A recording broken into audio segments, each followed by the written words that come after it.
37절까지 말씀 함께 교독하도록 하겠습니다. 신약 성경 사도행전 4장 32절에서 37절까지 말씀입니다. 교독하도록 하겠습니다. 믿는 무리가 한 마음과 한 뜻이 되어 모든 물건을 서로 통용하고 자기 재물을 조금이라도 자기의 것이라 하는 이가 하나도 없었더라. 사도들이 큰 권능으로 주 예수의 부활을 증언하니 무리가 큰 은혜를 받아 그 중에 가난한 사람이 없으니 이는 밭과 집이 있는 자는 팔아 그 판 것의 값을 가져다가 사도들의 발 앞에 두매 그들이 각 사람의 필요를 따라 나누어 줌이라. 구브로에서 난 레위족 사람이 있으니 이름은 요셉이라. 사도들이 일컬어 바나바라, 번역하면 위로의 아들이라 하니 그가 밭이 있음에 팔아 그 값을 가지고 사도들의 발 앞에 두니라. 아멘. 예. 어제 오늘에 걸쳐서 우리 여름 성경학교가 진행되고 있는데 사진 보셨죠? 어제 이렇게 단체 사진을 찍었는데 성도들의 3분의 2가 그렇죠? 찍힌 것 같아요. 아이들 10명 남짓인데 어른들만 20명이 넘게 와가지고 그렇죠? 숟가락을 얹었는데 얼마나 감사한지 모릅니다. 이게 그 수고가 열매가 되리라 믿습니다. 신앙생활을 하며 여러분이 기대하는 것 있습니까? 아마도 신명기 말씀이 머릿속에 떠오를 것입니다. 신명기 28장에 보면 하나님이 약속하시는데 너희가 성읍에서도 복을 받고 들에서도 복을 받을 것이며 내 몸의 자녀와 토지의 소산과 짐승의 새끼와 소와 양의 새끼가 복을 받을 것이며 광주리와 떡반죽 그릇이 복을 받을 것이며 들어와도 복을 받고 나가도 복을 받을 것이라. 여호와께서 너를 대적하기 위해 일어난 적군들을 내 앞에서 패하게 하시리라. 그들이 한 길로 너를 치러 왔으나 내 앞에서 7길로 도망하리라. 아멘 아닙니까? 그렇죠? 우리가 살아가며 이런 복을 받기 원합니다. 가다가 엎어져도 복을 받고 우리 자녀뿐만 아니라 집에서 키우는 짐승들 뿐만 아니라 그냥 하는 모든 일에 복을 받을 뿐만 아니라 나를 공격하러 왔던 사람이 7길로 도망하게 되는 이런 일들 일어나면 얼마나 좋겠습니까? 예수 믿을 때 실제로 우리의 삶에서 일어날 수 있는 일이라고 주님은 약속하고 있습니다. 마음에 쏙 드는 말씀이지만 신앙생활을 하며 우리의 삶에도 주님 이런 역사와 복을 주옵소서 기도할 때가 많지 않습니까? 우리는 계속해서 사도행전을 통해서 초대교회 모습을 보고 있습니다. 교회사를 이렇게 따져볼 때 교회가 가장 영광스러웠을 때의 모습이 초대교회인데 그들은 신앙생활을 통하여 어떤 복을 받았는지 오늘 함께 묵상하며 교훈을 얻으려고 합니다. 예루살렘 교회는 베드로와 요한의 구명운동을 다양한 인맥을 통해서가 아니라 기도를 통하여서 하였고 하나님께 간구한 결과 놀라운 응답을 받게 됩니다. 기도를 통하여서 이스라엘에서 가장 강력했던 정치 권력인 사내들인 공회가 그들 앞에 머리를 숙이게 되었고 기도 응답으로 하나님께서 땅이 진동하게 하는 그런 역사를 경험시켜 주십니다. 권사님들 몇 명 모여서 이 지하에서 열심히 기도했는데 이 국회가 그 앞에 굴복하게 된다. 이것은 말할 수 없는 놀라운 은혜일 텐데 그런 은혜를 경험합니다. 예루살렘 교회의 행보는 거침없습니다.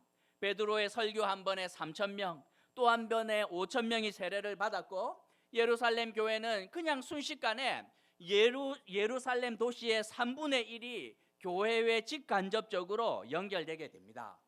구걸하였던 안전뱅이를 예수의 이름으로 고치고 사내들인 공회의 정치 권력을 기도로 무력화시키면서 이 예루살렘 이 교회는 얼마나 놀라운 능력을 행하였는지 모릅니다.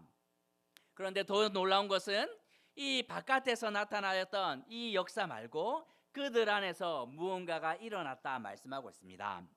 32절에서 믿는 무리가 한 마음과 한 뜻이 되었다 이렇게 말씀하는데 믿음은 우리 바깥에서 홍해를 가르고 여리고 성을 무너뜨리는 이런 역사뿐만 아니라 더 놀라운 역사가 우리 안에서 역사한다고 성경은 말씀하고 있습니다. 사마리아 땅에서 예수님이 여인을 하나 만났는데 결혼에 6번 실패한 여인 아니었습니까? 그런데 주님께서 뭐라고 말씀하시냐면 내가 주는 물을 마시는 자는 영원히 목마르지 아니하리라. 내가 주는 물은 그 속에서 영생하도록 솟아나게 되는 샘물이 되리라 이렇게 말합니다. 우리 안에서 근본적인 변화가 일어나면서 존재 자체가 바뀌게 되는 놀라운 역사가 이 믿음을 가지고 교회 안에 있는 자들에게 허락되는 은혜라고 말씀하고 있습니다. 기도할 때 실제로 우리 밖에서 놀라운 역사 일어납니다. 제가 기도해서 미국 유학 간 케이스 아닙니까? 영어 시험 안 보고 밖에서 일어나요. 실제로 기도할 때 놀라운 일이 일어납니다. 저는 영국에서 이제 미국 가는 비자를 받았는데 얼마나 쉽게 받았는지 몰라요. 한국 와서 보니까 그 받기가 너무 어렵더라고. 우리 미국 있는 김서방 몇 번을 이렇게 막 퇴짜 맞고 결국에는 변호사 샀는데 저희는 집에서 이렇게 대충 디지털 카메라 찍어가지고 막 문방구 가서 출력하고 사진 대충 붙여서 갔는데 인터뷰하러 갔습니다. 근데 막 아내가 한 소리 했잖아요. 너희가 인터뷰한다 그래서 우리는 테이블 앉혀놓고 막 차 마시면서 인터뷰 하는 줄 알았는데 막 유리 창살 사이로 이게 뭐냐고 막 한 소리 했는데 거기서 미안하다 그러면서 바로 그냥 비자 받고. 기도할 때 실제로 놀라운 일이 밖에서 일어납니다. 하지만 그거보다 훨씬 더 놀라운 은혜가 있는데 그것은 죄인 중에 죄인이고 이 그 죄인 중에서도 괴수죄인 우리 존재 자체가 하나님 앞에서 변화되는 기적인 것이지요. 믿음으로 말미암아 사람이 다시 태어나게 되는 거듭남과 중생의 기적이 믿음의 능력 그 중심에 있다고 주님은 말씀하고 있습니다. 고린도후서에서 그런즉 누구든지 그리스도 안에 있으면 새로운 피조물이라 이전 것은 지나갔으니 보라 새 것이 되었도다. 이 말씀을 누구에게 하고 있냐면 성경에 등장하는 그 많은 교회 가운데 가장 거룩한 교회를 향하여 하고 있는 것이 아니라 성경에서 가장 경건치 못하고 부족함과 연약함과 늘 싸웠던 고린도 교회를 향하여 주님은 말씀하고 있습니다. 너희가 이렇게 엉터리 같다 할지라도 그리스도 예수 안에 있을 때 과거는 다 사라지고 새로운 피조물이 되는 놀라운 은혜가 있을 것이라 주님은 약속하고 있습니다. 소망이 없던 너희가 예수를 믿는 믿음으로 완전히 새로운 존재가 될 수 있다고 주님은 말씀하는 것이지요. 우리 밖에서 일어나는 놀라운 기적 말고 더 큰 선물이 있으니 우리 안에서 우리 존재가 하나님 앞에서 새롭게 되는 것이라고 성경은 말씀하고 있습니다. 그러면 예루살렘 교회 안에 있었던 믿음이 성도들을 어떻게 변화시켰는지 살펴보아야 되는데 32절에서 보면 모든 물건을 통용하고 자기 재물을 조금이라도 자기 것이라 하는 이가 하나도 없더라 이렇게 말씀합니다. 예루살렘 교회는 당시 최고의 정치 권력이었던 사내들인 공예를 기도로 이겼었습니다. 이제 정치 권력 무섭지 않습니다. 그런데 무서운 것 하나 있었으니 그것이 뭡니까? 이 자본의 힘인 것이지요. 돈의 힘은 정치 힘과는 또 다릅니다. 일상을 살아가며 필요한 것들이 얼마나 많은지 몰라요. 보면 우리가 주기도문 고백하면서 일용할 양식을 위해서 기도합니다. 제가 자주 기도할 때 주님 눈먼 돈을 좀 성도들에게 허락해 주옵소서 기도하는데 진심입니다. 진심으로 그렇게 기도하며 세상의 눈먼 돈들이 그냥 알아서 들어오기를 간구합니다. 거제도 이렇게 집회하러 내려갔는데 오랜만에 만난 집사님 하나 있었습니다. 그런데 어떻게 지내십니까? 목사님 일을 시작했어요. 왜 그러합니까? 했더니 아이가 이렇게 하나 있는데 이제 점점 커왔고 둘째를 가지려고 봤더니 집이 이제 사이즈가 작습니다. 커서 집을 사이즈를 좀 키워야 이제 4명이 살 수 있는데 방법이 뭡니까? 대출밖에 없죠. 이자 갚으려고 나간다는 거예요. 이 돈의 권세가 얼마나 위력이 강한지 모릅니다. 우리가 열심히 일하는 이유가 뭡니까? 아이들 그래도 고기 한 번 더 먹이고 그 다음에 아이들 학원이라도 좀 보내고 하기 위해서 뼈가 부서져라 열심히 일을 합니다. 이 땅을 살아가며 돈이 얼마나 유용하고 얼마나 놀라운 능력을 가지고 있는지 세월 지날수록 깊이 깨닫게 되고 금융치료는 어느 순간 만병을 통치할 수 있는 양약임을 우리 모두가 부정할 수 없는 것 아닙니까? 특별히 우리가 살아가는 이 세상은 약탈적 자본주의가 판을 치는 세상인데 이 자본의 위력은 모든 것을 날려버릴 만큼 강함을 우리는 부정할 수 없습니다. 그럼에도 불구하고 34절에서 예루살렘 교회는 자신에게 더 이상 필요 없는 남아있는 잉여분의 무엇을 다른 사람에게 나눈 것이 아니었습니다. 함께 신앙생활을 하는데 교회 안에서 서로에게 필요가 보이는데 집에 갔는데 잊혀지지가 않습니다. 그러니 어떻게 합니까? 여전히 나에게도 필요하고 나에게도 소중한 그것을 팔아서 32절에서 보면 사도들의 발 앞에 내려놓았다 고백하고 있습니다. 그들 안에 있었던 믿음이 자본의 힘을 이겼다는 말입니다. 예루살렘 교회가 그냥 공유 경제를 그냥 추구하는 그런 곳이 아니라 세상이 말하는 그 자본의 힘을 믿음으로 이겨선 교회였음을 말하고 있는 것이지요. 사내들인 공회를 이겼을 뿐만 아니라 그들은 이제 더 이상 두려워하지 않습니다. 만나와 매출하기를 허락하시는 하나님의 약속과 그분이 우리와 함께하기 때문에 돈 몇 푼에 버들버들 떨면서 살아가는 것이 아니라 내 필요를 팔아서라도 타인을 도울 수 있을 만큼 그들에게 이제 돈은 더 이상 두려운 무엇이 아니었다고 성경은 말씀하고 있습니다. 그 이유가 무엇이었냐면 윤리적인 양심이나 이념의 강요에 의한 것이 아니었습니다. 그들이 돈의 위력을 믿음으로 넘어설 수 있는 이유가 있었는데 33절에서 사도들이 큰 권능으로 예수의 부활에 대해서 증거를 했고 예수를 아는 지식과 예수를 믿는 믿음이 그들의 삶에 근본적인 변화를 가져왔다고 성경은 말씀하고 있습니다. 사도들이 끊임없이 입에 달고 다녔던 것, 예수님이 부활했습니다, 이것입니다. 그러면 사람들이 물어봅니다. 예수님이 부활했다는 그 말은 예수님이 죽으셨다는 말입니까? 그렇지요. 몇 개월 전에 십자가에서 예루살렘의 모든 사람들과 성지 순례하는 사람들이 다 보지 않았습니까? 예수님은 죽으셨다가 부활하셨습니다. 그러면 예수님은 왜 죽어야 했나요? 인류의 모든 죄를 담당하기 위해서 죽었습니다. 우리 모든 사람들은 하나님 앞에서 죽어 마땅한 죄인인데 예수님이 그 모든 인류의 죄를 위해서 대신하였습니다. 아니 도대체 예수가 누구이길래 한 사람의 죽음으로 오고 오는 세대 모두가 모두의 죄를 대속할 수 있다는 말입니까? 예수님은 죄 없으신 하나님의 아들이기에 가능합니다. 아니 예수님은 나사렛 목수 요셉의 아들 아닙니까? 그렇지 않습니다. 성령으로 남자를 알지 못하는 여인의 몸을 통해서 태어났고 부활과 승천이 그분이 하나님의 아들이심을 증거하고 있습니다. 지난 3년 동안 우리는 가장 가까운 곳에서 예수님과 함께 있었는데 그분의 말씀과 삶의 방식과 그 다음에 기적을 보니 그분이 하나님의 아들임을 우리가 알고 있습니다. 그러면 그분은 부활하신 그분은 지금은 어디에서 뭘 하고 있습니까? 그분은 승천하셔서 하나님의 우편에서 당신의 백성들을 위하여 하나님의 나라를 준비하고 계시고 때가 되면 이 땅을 심판하러 오실 것입니다. 그러니 그분 앞에서 이 로마 황제가 아니라 심판의 주인 되시는 예수님 앞에서 부끄러움이 없는 삶을 살아가야 됩니다. 이런 말씀 하지 않았겠습니까? 사도들의 말을 듣자 그들은 깨닫게 됩니다. 이 땅의 삶이 전부가 아니구나. 우리가 두려워해야 되는 것이 로마 황제가 아니라 심판자 되시는 하나님의 아들 앞에서 복된 삶을 살아야 하겠구나 하고 깨닫게 됩니다. 가서 물어보지 않았겠습니까? 목사님, 그러면 우리가 어떻게 살아야 하나님 앞에서 복된 삶을 살 수 있습니까? 사도들이요? 우리가 어떻게 해야 나중에 심판주로 오시는 그분 앞에서 부끄러움을 안 당하겠습니까? 하자 가르침 저기 있지 않습니까? 저 모델처럼 살면 됩니다. 누굽니까? 36절과 37절에서 등장하는 바나바입니다. 바나바. 키프로스, 구브로라는 섬 출신의 레위인이며 그리고 본명은 요셉인데 별명이 바나바입니다. 바나바.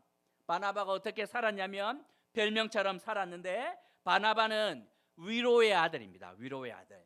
여기서 말하는 위로를 영어로 번역하면 encouragement 이렇게 번역했는데 그냥 위로하는 것보다 훨씬 더 적극적인 의미입니다. 격려하고 사람을 세우는 것. 이 바나바가 했던 삶이 이런 삶인 것이죠. 보면 이 바울이 회심했는데 아무도 써주지 않았는데 위험을 감수하고 이 사람을 격려하고 세워서 이방인의 사도로 그냥 선교의 역사를 새로 쓰게 만들 수 있도록 도와주었던 사람이 바나바 아닙니까? 낙심한 사람들이 바나바만 만나면 회복이 됩니다. 바나바는 단지 말과 혀로 하는 위로를 넘어 행함과 진실을 함으로 자신의 밭을 팔아서 구체적인 필요를 채우는 일을 했다고 성경은 말씀하고 있습니다. 세상의 삶의 방식이 아니라 하나님 앞에서 부끄러움 없는 삶을 살아간 사람이 바나바라고 주님은 말씀하고 있습니다. 말세에 일어나는 일이 무엇입니까? 디모데후서 3장에서 보면 자기를 사랑하며 돈을 사랑하는 일, 부모를 멸시하고 그 읽어보면 예언이 그냥 딱 들어맞습니다. 이 땅을 살아가며 정말 사람들이 하는 일 가운데 하나가 하나님을 알지 못하니까 자기밖에 모릅니다.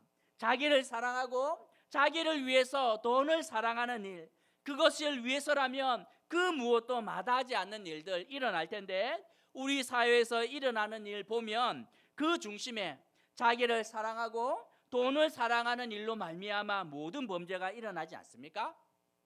나를 사랑하는데 나의 분신과도 같은 자신을 사랑합니다. 그러니 자녀를 위해서 선생님이 시험 문제 답을 훔쳐다가 알려주고 자녀를 위해서 학교 찾아가서 선생님 멱살을 잡고 하는 일 일어납니다. 나의 욕망을 채우기 위해서라면 타인이 어떻게 되는지 관심도 없습니다. 거기다 나의 편리와 편안을 보장해주는 돈을 위해서라면 할 일이 없습니다. 강동구청 사건 터졌죠? 보면 구청장님 와서 이제 막 너무 미안해하면서 이렇게 말씀하셨습니다.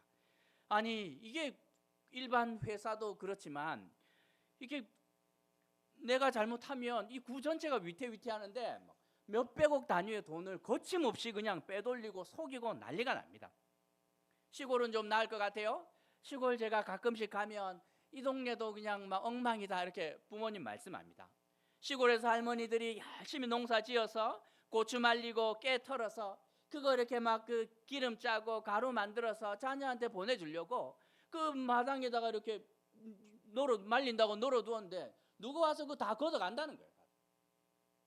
그런 몹쓸 짓을 엉터리 같은 시대가 되었다는 것이지요. 누군가는 그렇게 말합니다. 우리 시대 사람들이 불이한 것은 잘 참으면서도 불이익 당하는 것은 절대로 참지 못하는 그런 세대가 되었지요. 그 중심에 나를 사랑하는 것, 정말 돈을 사랑하는 것, 아무리 법과 제도를 바꾼다고 사람들의 중심이 바뀌지 않으면 아무런 소용이 없습니다. 한 달에 한 번 지역사회 협의회 제가 나아갑니다. 나아가면 우리 이제 성내 일동 강동구에 있는 복지에 관련되는 분이 와서 설명합니다. 이런 이렇게 그 법이 바뀌었는데 해당되는 분 좀 추천해 달라고. 그런데 이제 그 중에 하나가 저소득자들 이렇게 기준이 있습니다. 그래서 250만 원 선에서 집수리, 도배, 장판 이런 거 무료로 해준다고. 그랬더니 여기 우리 그 목양교회 계시는 목사님이 너무 놀라면서 그렇게 좋은 제도가 있냐고. 한번 이렇게 도시락 배달하러 갔더니만 할머니들이 다 반지하 사는데 곰팡이 냄새에 막 벽지에 이제 난리가 났다는 거예요. 그러면 우리가 막 물어보지도 않고 전수조사해서 다 지원해주면 안 되겠습니까? 하고 막 목사님이 아무것도 모르고 그냥. 그랬더니 통장님 한 분이 막 혀를 끌끌끌끌 차면서 목사님 그 제도 만들어도 아무런 소용이 없다고. 할머니들이 원치 않는다는 거예요. 그게 무슨 소리입니까? 했더니 그런 제도가 있다. 그래서 신청을 해서 벽지, 장판 다 바꾸었는데 어떤 일 일어난지 아세요? 집주인이 이 할머니 쫓아내고 월세 올려서 다른 사람 받았다는 거예요. 옆에서 그러는 거 보고 그런 제도가 있어도 이제 쓸 수가 없다는 거예요. 사람들의 중심이 바뀌지 않으면 그 어떤 제도와 정책이 바뀌어도 다 그냥 손해를 볼 수밖에 없는 엉터리 같은 시대를 살아가는 것이지요. 믿음이 끝없이 우리 자신이 어떤 존재인지 보도록 합니다. 하나님 앞에서 우리의 믿음을 가질 때 우리 자신을 알게 되는 것이지요. 우리가 우리 안에서 보면 죄성이 지배하는 하나님의 타락한 피조물로 주님께로 돌아가야 하는 존재들인데 우리의 노력이나 수고가 아니라 하나님의 아들 예수를 믿는 믿음이 아니고는 우리 존재가 바뀌는 그 놀라운 신비로운 은혜를 경험할 수 없음을 우리는 잘 알고 있습니다. 얼마나 많이 가르쳤습니까? 얼마나 많이 부여해줬고 좋은 제도와 정책들이 이렇게 많은데도 불구하고 살아가는 세상은 점점 더 어두워집니다. 한국 사회는 생각보다 많은 걸림돌이 있습니다. 여자도 태어나면 한국 사회는 그 어떤 사회보다 어려움이 많습니다. 불이익이 얼마나 많은지 몰라요. 차라리 중국이 낫습니다. 중국은 여자들 이제 살림 잘 안 살지 않습니까? 얼마나 이렇게 씩씩하게 살아가는지. 학벌 평생 따라다닙니다. 한국 사회. 그리고 각종 상처와 나쁜 과거의 기억이 인생의 발목을 잡을 때가 많습니다. 아이들 학교 보냈는데 막 물어봅니다. 친구들이 물어보는데 이름이 뭐냐 뭐 이런 거 물어봐야 되는데 지평수가 얼마냐 이런 거 물어봐요. 애들이 왜 물어봅니까? 엄마가 물어보라고 했기 때문에 물어보는 거죠. 그거 들으면서 이제 이렇게 친구해도 되는지 아닌지 벌써 이렇게 뼛속까지 이기적인 마음이 우리 이 인생에 자리 잡고 있으니 이 땅을 살아가기가 얼마나 어려운지 모릅니다. 초대교회가 물줄을 통용했다는 이유는 단순히 그냥 나눔을 실행하는 집단이 아니라 세상이 말하는 그 어떤 힘도 믿음과 은혜 아래 무장해제되는 놀라운 역사가 있었다는 말입니다. 믿음은 그들을 자유하도록 했습니다. 사내들인 공예가 그들을 압박해도 기도로 이겨내었고, 자본주의가 그들을 끊임없이 위협해도 내 것을 팔아서 이웃을 섬길 만큼 그들은 세상의 권세 가운데 굴복하지 않았다는 것입니다. 교회 안에 들어올 때 부한 자는 자신의 낮아짐을 자랑하였고, 가난한 자는 자신의 부함을 자랑하는 곳이 되었다고 말씀하고 있습니다.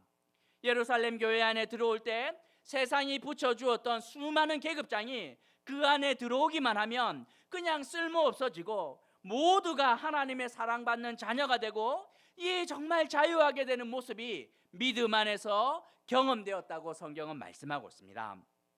그러니 교회 올 때 어떻게 옵니까? 치장하고 오지 않아요. 젠치하고 오지 않고 세상이 붙여준 수많은 계급장 이런 거 다 필요 없이 있는 모습 그대로 교회에 오기만 하면 충분하였다 말씀하고 있습니다. 오늘 말씀을 통해 두 가지만 좀 생각해 보려고 하는데, 먼저 교회는 사람을 변화시키는 곳이 되어야 한다 말씀하고 있습니다. 예루살렘 교회 특징이 무엇입니까? 변화된 사람들이 있었습니다.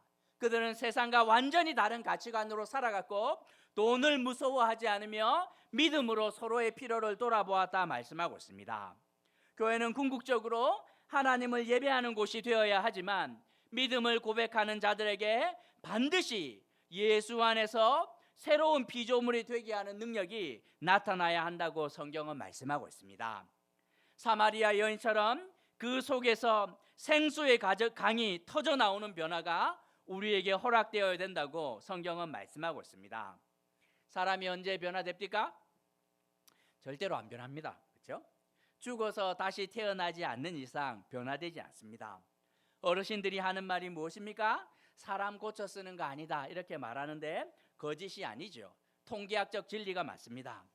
성경도 똑같이 말합니다. 절대로 안 바뀐다고. 내가 그리스도 예수와 함께 십자가에 못 박혔나니 말씀하고 있어요.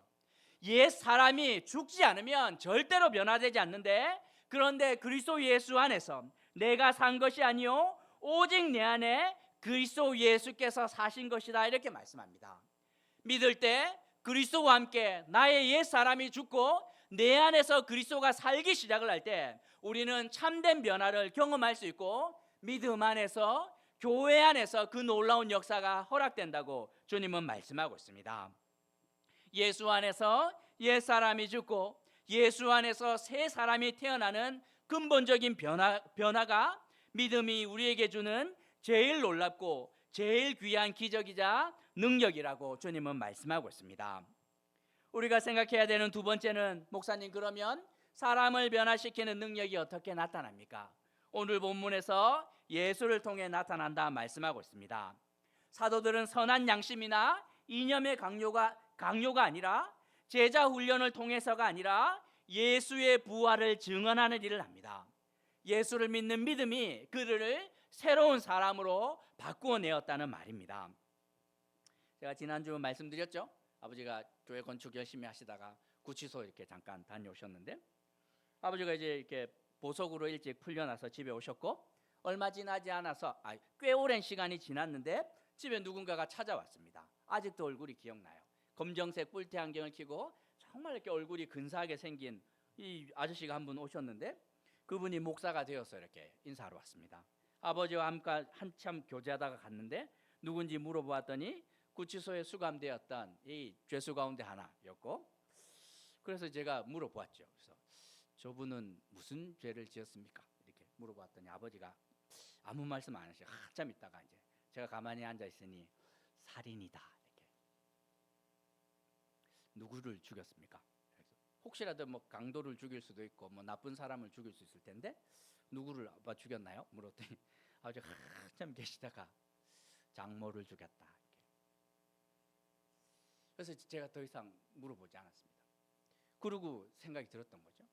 저렇게 근사하게 생긴 분이 무슨 사연이 있었을까? 거기까지 들어갔을 때는 이유가 있을 텐데 그런데도 불구하고 그분이 예수를 믿고 이렇게 목회자가 되기를 결심하고 3년의 신학 수련을 다 마치고 그 다음에 나머지 강도사 이렇게 과정들을 다 마치고 실제로 목사 안수를 받아서 왔고 목회를 시작합니다. 어느 교회가 받아주었겠죠. 그의 과거를 다 알지만 그를 받아주어서 아마 기회를 얻었을 텐데 왜 저런 변화가 있었을까?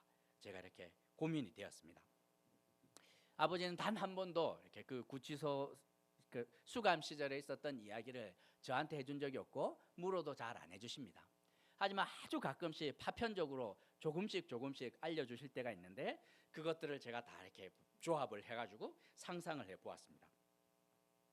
아마 들어갔을 때 이제 아버지는 기적의 사람이 아니에요. 아버지가 기도해서 응답받은 거 뭐 한 15년 기도하면 하나 응답되고 이랬던 것 같은데 뭐 이렇게 병자를 일으키거나 그런 거 한 번도 본 적이 없습니다. 아마도 제 생각할 때는 제일 잘하는 거 성경을 풀어주시는 것이 전부였을 것 같아요. 가끔씩 강력 범죄하고 사고 치는 죄수가 들어오면 이 아버지를 풀어줘서 이제 그 방에 같이 보낸다 이야기 들었는데 가면 이렇게 앉혀놓고 이야기를 하셨다고 이야기를 합니다. 김군, 예수님은 죄인의 친구야. 그러면 솔깃하지요. 누가 죄수의 친구가 됩니까? 목사님도 해보세요. 예수님이 우리 죄를 위해서 오셨습니다. 오, 솔깃한데요. 더 해보시라고. 예수님은 하나님의 아들인데 우리 죄를 위해서 죽으셨다. 그랬더니 옆에 있던 살인자의 눈빛이 바뀝니다. 그러면 나도 소망이 있는가? 목사님 좀 더 해보시지요. 예수님이 우리에게 주시는 최고의 선물이 죄사함이라고. 그들은 깨닫습니다. 교회에서 와서 초코파이 풀고 이렇게 하는 거 그냥 잠깐 만족할 수 있으나 그들은 죄의 권세로부터 자유하게 되는 것이 세상에서 가장 이 축복임을 누구보다도 깊이 알고 있는 사람 아닙니까? 예수가 당신의 죄를 위하여 왔고 그의 피로 말미암아 죄사함이 허락된다 할 때 그들이 귀를 기울여 듣습니다. 예수를 믿으면 그리스도 안에서 새로운 피조물이 된다고.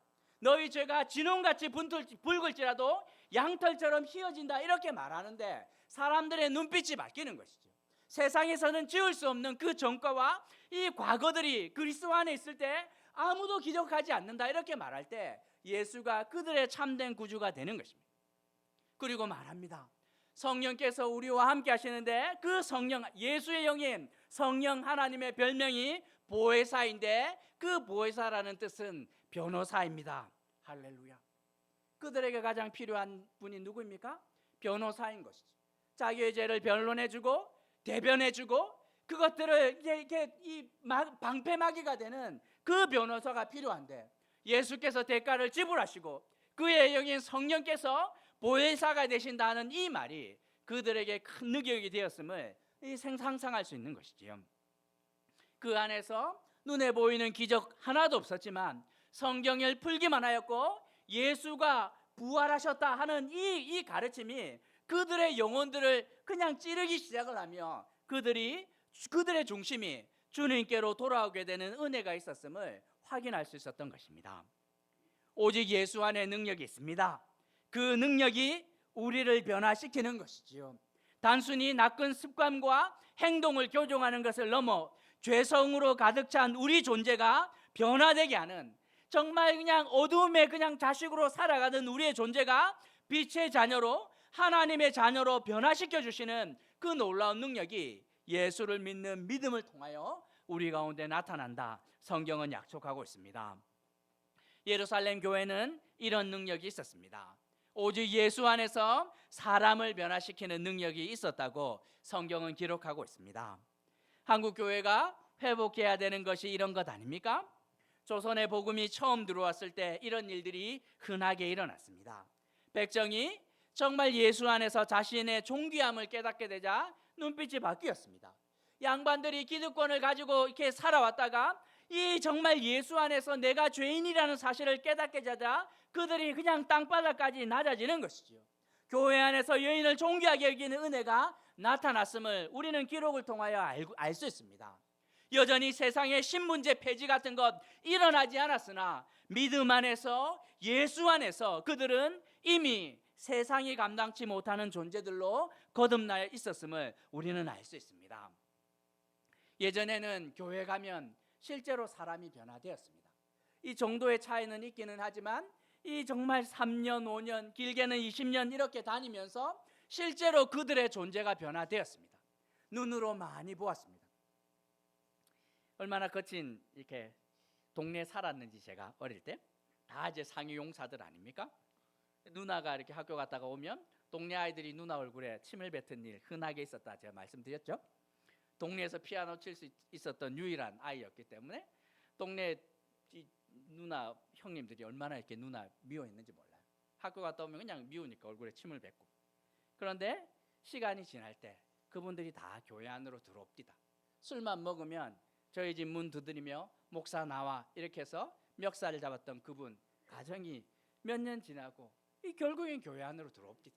15년, 20년, 30년 사역하는데 정말 저 집은 변화되지 않을 거야 생각을 했는데 그들이 교회 안으로 들어오게 되는, 존재 자체가 변화되게 되는 놀라운 능력이 나타나는 것, 교회 안에 실제로 있었던 거 기억합니다. 한국 교회가 회복해야 되는 것들 이런 것 아닙니까? 사람을 바꾸어내는 능력, 존재 자체가 변화되는 이런 능력 나타나야 될 텐데 다른 것이 아니라 예수 안에 들어갈 때 정말 우리가 예수님이 어떤 분인지 알아가기 시작할 때 그 놀라운 능력이 나타난다 말씀하고 있습니다. 여름 성경학교 열심히 하면서 기대하는 게 뭡니까? 이런 능력이 저들의 삶에 나타나기 기대하는 것 아닙니까? 세상에서 가르치는 학문 한계가 있을 텐데 주님께서 그들을 만나주시고 존재 자체가 변하게 되는, 하나님의 자녀로 거듭나게 되는 은혜가 나타나야 할 텐데 그 놀라운 은혜가 아이들뿐만 아니라 우리 교회 안에, 한국 교회 안에 온전히 나타나기를 주님의 이름으로 도전하는 것입니다. 말씀 생각하시면서 함께 좀 기도하도록 할까요? 교회는 사람을 변화시키는 곳이 되어야 됩니다. 단순한 교육이나 훈련이 아니라 예수의 능력으로 옛사람이 죽고 새 사람이 태어나는 중생과 거듭나는 있는 곳이 되어야 됩니다. 도무지 감당이 안 될 때가 있지 않습니까? 저도 제 옛 성품이 감당 안 될 때가 많습니다. 은혜 그늘 안에서 조금만 벗어나면 그냥 짐승 같은 것들이 튀어나오는데 하나님, 예수 안에서 정말 새 사람으로 살아갈 수 있는 은혜 허락해 달라고 함께 기도합시다.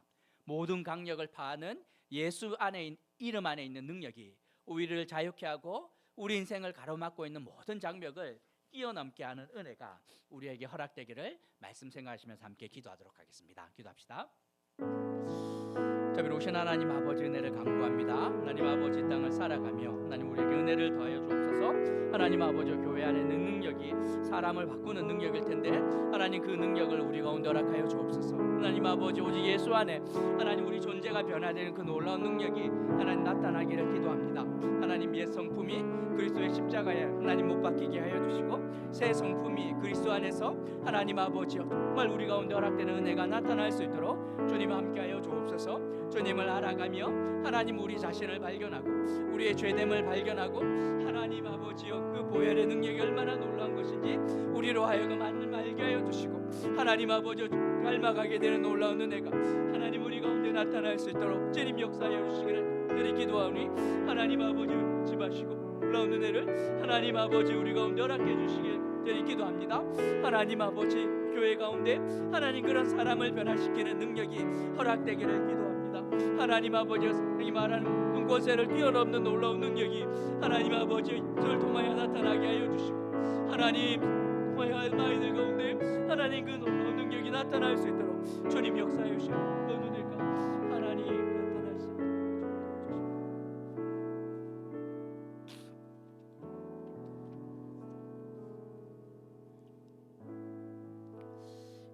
이번에 위해서 기도하실 때 우리 주보 보시면서 함께 기도합시다. 공동 기도문 보시면서 1번, 2번, 3번 제목으로 위해서 좀 기도해 주십시오. 1번은 한국 교회를 위한 기도 제목이고 2번은 한국 사회를 위한 제목이고 3번은 세계를 위한 기도 제목입니다.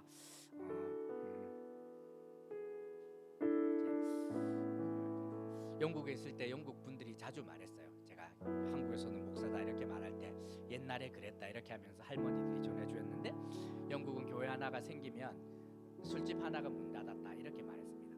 실제로 사람을 막 변화시키는 능력이 있었던 것이죠. 한국 교회가 이런 역할 좀 해야 될 텐데 하나님께서 남아 있는 한국 교회 좀 귀히 여겨 주시도록 위해서 기도해 주시고 한국 사회를 위해서 기도해 주십시오. 공교육이 위기 가운데 있고 날이 갈수록 상식대로 살아갈 수 없는, 정말 이게 CCTV 카메라가 없는 곳은 이제 다닐 수 없는 세상이 되었는데 하나님께서 이 땅을 좀 긍휼히 여겨 주시길, 법과 제도가 아니라 중심의 변화가 있어야 되는데 하나님께서 긍휼히 여겨 주시길 1번, 2번, 3번 교회와 한국 사회와 세계를 위해서 간절히 기도하도록 하겠습니다. 기도합시다. 자비로우신 하나님 아버지, 한국 교회를 위해서 기도합니다. 하나님 아버지, 절망의 시대에 하나님 아버지 유일한 소망이 교회임을 하나님 알게 하여 주옵소서. 창조의 주인 되시고 하나님 아버지 예수 그리스도를 통하여 구원이 무엇인지 우리 가운데 하나님 은혜 내려주셨는데 하나님 한국 교회가 하나님 아버지 쓰임받는 교회 되게 하여 주시기를 간절히 기도합니다. 하나님 아버지 교회가 사람의 하나님 지혜를 의지하지 않게 하여 주시고 하나님만을 의지하게 하여 주시고 하나님 아버지 정말 말씀을 따라 세상을 위해 골방에서 기도하며 자기의 십자가를 지고 하나님 아버지 빛과 소금으로 썩어져 열매의 미랄로 온전히 살아낼 수 있도록 하나님 도와주시기를 기도합니다. 하나님 아버지 사회를 위해서 기도합니다. 날이 갈수록 어두워져 가는데 하나님 아버지 연약한 자들을 기억하여 주시고 하나님 아버지 무엇보다도 하나님 아버지 그들의 중심 가운데 변화가 있어야 될 텐데 주님 긍휼히 여겨주시길 기도합니다. 하나님 아버지 위정자들 긍휼히 여겨주시고 하나님 아버지 그들에게 허락된 권력과 행정력을 올바로 사용할 수 있기를 기도합니다. 하나님 아버지 다른 사람들이 온전히 함께 살아갈 수 있는 나라가 될 수 있도록 그들에게 지혜를 허락하여 주시고 수고하는 자들 되게 하여 주옵소서. 하나님 아버지 하늘의 어려운 가운데 있는 이 땅의 공교육을 기억하여 주시고 수고하는 자들 위해서 하나님 기억하여 주시고 미래를 내려다 볼 수 있는 지혜로운 결정할 수 있도록 주님 함께하여 주옵소서. 날이 갈수록 하나님 아버지와 상식적으로 살아내기가 힘들어지는 세상이 됩니다. 우리 주님이 피할 바위 되어주시고 하나님 아버지 땅의 병든 마음을 주님 고쳐주시는 은혜 허락하여 주옵소서. 하나님 아버지와 위해서 기도하는데 전쟁과 질병과 기후위기 어려움 가운데 창조자 되시고 하나님 역사의 주인 되신 하나님께서 이 땅을 기억하여 주옵소서. 하나님 아버지 종식되게 하여 주시고 하나님 아버지 날이 갈수록 심각해지는 기후위기 가운데 우리 주님께서 함께해 주시는 은혜가 나타날 수 있도록 하여 주옵소서.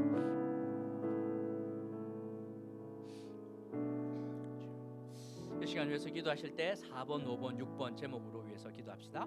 올림교회를 위해서 기도해 주십시오. 그리고 5번은 섬기는 자들을 위해서 기도해 주시고 6번은 교회에 협력하고 있는 우리 사역자들과 기관들을 위해서 좀 기도해 주십시오.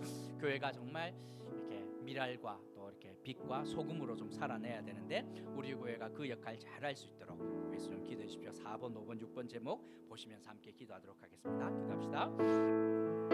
자비로우신 하나님 아버지, 우리 올림교회를 위해서 기도합니다. 우리 교회가 하나님 앞에서 복된 교회 되게 하여 주옵소서.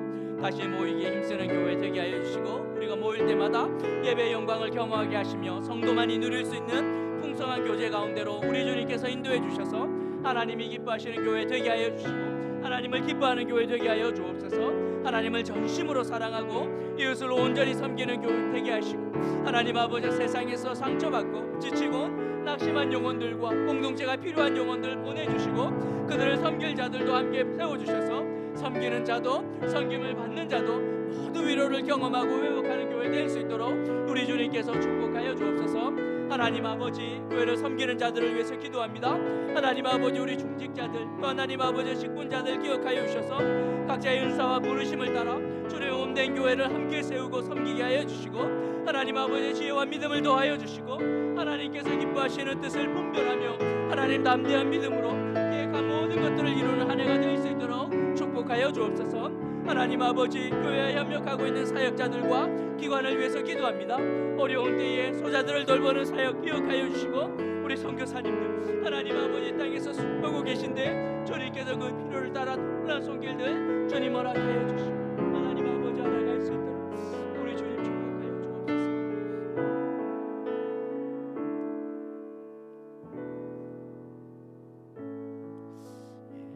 마지막으로 한 번만 더 위해서 기도할 텐데 우리 7번, 8번, 9번 제목으로 위해서 기도하도록 합시다. 우리 앞뒤 좌우로 한번 얼굴을 볼까요? 예. 눈을 마주쳐 주시고 예. 우리 1층에 계신 분들도 좀 보여주십시오. 예, 우리 1층에서 예배하시는 분들 계신데, 예, 오, 1층에 많습니다, 그렇죠? 네, 위해서 기도해 주십시오. 그 7번 제목은 믿음의 가정을 위한 기도 제목입니다. 우리는 가정을 세우는 것 가장 중요한 사역 가운데 하나라고 생각을 하는데, 이렇게 아픔과 어려움이 있는 가정도 있고 이제 또 있는데 하나님께서 함께해 주시길 위해서 기도해 주십시오. 그리고 8번 제목은 믿음의 자녀들을 위한 기도 제목입니다. 교회 밖에 있는 자들 주님께서 좀 속히 불러주시고, 교회 안에 있는 자들은 하나님을 깊이 만날 수 있는 은혜 허락해 주시길 위해서 기도해 주십시오. 청소년부 수련회 잘 마쳤는데 이제 받은 은혜가 열매가 되게 하시고, 지금 여름 성경학교 진행 중에 있는데 이 아이들에게 그냥 추억이 되는 것을 넘어서 정말 주님을 만날 수 있는 은혜의 디딤돌 될 수 있도록 위해서 기도해 주십시오. 그리고 우리 고3 수험생들 유은이와 수아 기억해 주셔서 이들을 가장 선한 길로 인도해 주시길. 그리고 우리 성도들 위한 기도 제목 필요합니다. 영혼이 연약한 분들 이제 여러 가지 제목들이 있는데 하나님께서 좀 기억하시면서 이렇게 7번, 8번, 9번 제목으로 함께 기도하도록 하겠습니다. 기도합시다. 자비로우신 하나님 아버지, 은혜를 더하여 주시길 간절히 기도합니다. 하나님 아버지, 믿음의 가정을 위해 기도합니다. 주님께서 선물로 주신 가정을 잘 섬기는 자들 되게 하여 주옵소서.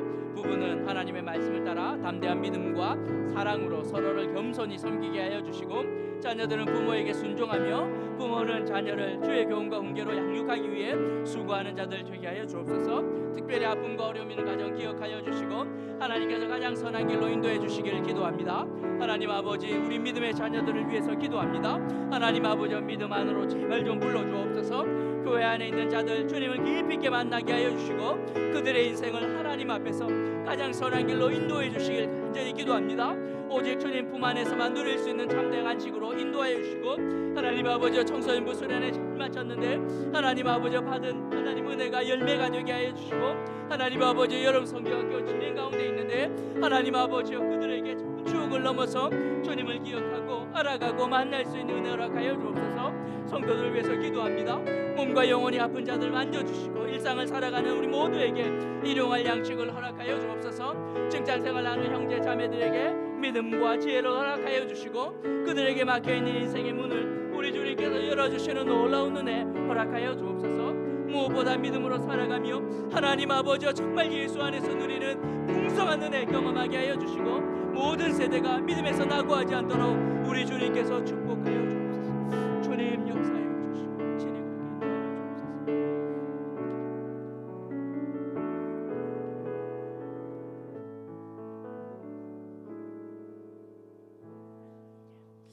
이 모든 거 예수님의 이름으로 기도합니다.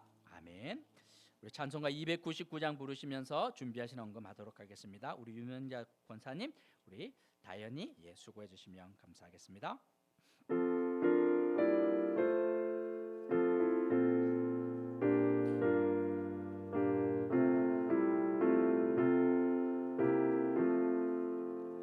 하나님 사랑은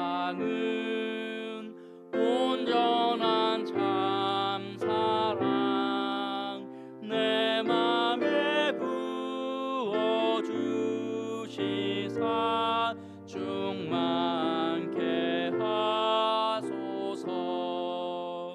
내 주님 참 사랑 햇빛과 같으니 그 사랑 내게 비추사 뜨겁게 하소서.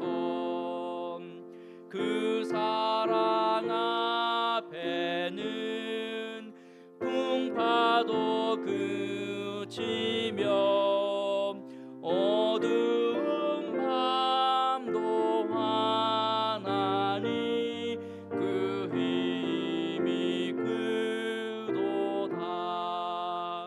하나님 사랑은 온전한 참 사랑 내 맘과 영에 채우사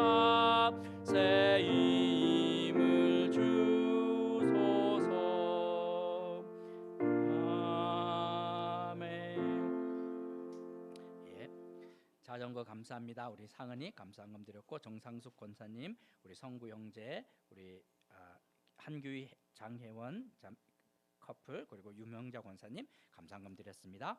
제가 기도하고 축도하도록 하겠습니다. 자비로우신 하나님 아버지 감사합니다. 지난 한 주도 지켜주시고 우리를 인도해 주신 것 참 감사합니다. 오늘도 빈손으로 오지 않고 어려운 환경 가운데 우리 믿음의 수고에 마음을 달아 올려드리는 귀한 손길들, 현장에는 참여하지 못하나 온라인으로 헌금하시는 분들 하나하나 다 기억하여 주옵소서. 치열한 세상 가운데 하나님 성도로 또 수고하고 또 어려움을 겪을 때가 많은데 하나님께서 그 모든 믿음의 수고를 기억하여 주옵소서. 주님, 이 땅을 살아가며 필요한 것들이 참 많습니다. 건강도 주시고 경제적인 도움도, 정서적인 도움도, 영적인 공급도 필요합니다.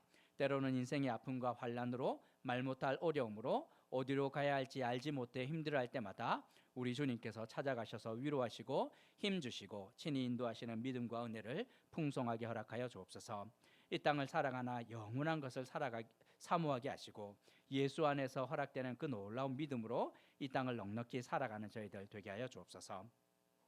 지금은 우리 구주 예수 그리스도의 크신 은혜와 하나님 아버지의 극진하신 사랑하심과 성령 하나님의 교통하심이 우리 존재를 변화시키는 믿음으로 자유한 삶을 살아가기로 결심하는 어울린 가족들 머리 위에와 이들의 생업 위에 지금부터 영원까지 함께 있을지어다. 아멘.